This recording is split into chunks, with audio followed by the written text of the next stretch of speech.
নমস্কার বন্ধুরা। এক টুকরো রোদ্দুর বৃষ্টি কবিতার আসরে ফিরে এলাম আরেকটি কবিতা নিয়ে। আজ আপনাদের সামনে নিয়ে আসছি ব্যোমকেশ চরিত্রের স্রষ্টা সাহিত্যিক শরদিন্দু বন্দ্যোপাধ্যায়ের লেখা একটি সুন্দর মজার কবিতা। ৩০শে মার্চ শরদিন্দু বন্দ্যোপাধ্যায়ের জন্মদিন উপলক্ষে এক টুকরো রোদ্দুর বৃষ্টি কবিতার পক্ষ থেকে আমাদের শ্রদ্ধার্ঘ্য তাঁর লেখা কবিতা ডাকবো নাকি পুলিশ। পড়ার ঘরে পড়তে বসে যখন বাবা ডেকে বলেন, ওরে খোকন, মন দিয়ে তুই করিস লেখাপড়া, এক্সামিনে নইলে খাবি বড়া। কিন্তু আমি পড়ি কেমন করে?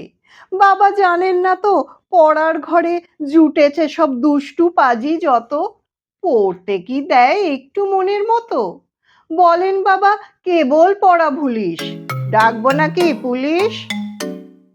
টিকটিকি তুই আমার দেয়ালে ঘুরে বেড়াস মনের খেয়ালে, কার হুকুমে করিস পোকা সাবার, পোকা ছাড়া নেই কি রে আর খাবার।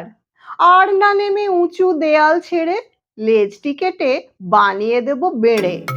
কইলে কথা বল তো ওরে নবাব, একটিবারও দিস না কেন জবাব? পোকা মাকড় খেয়ে কেবল ফুলিস, ডাকবো নাকি পুলিশ। ছাড় পোকা তুই আমার চেয়ারে লুকিয়ে বসে থাকিস যে, আরে ভাবিস বুঝি চেয়ারখানা তোর, বেরিয়ে কেন আসিস না রে চোর। কুটুস কুটুস কামড় দিয়ে জ্বালাস, ফুরুত করে ফুটোর মধ্যে পালাস। একরত্তি চেহারা তোর, তাই ধরতে গিয়ে ফসকে খালি যাই। পড়ার সময় পাগল করে তুলিস, ডাকবো নাকি পুলিশ।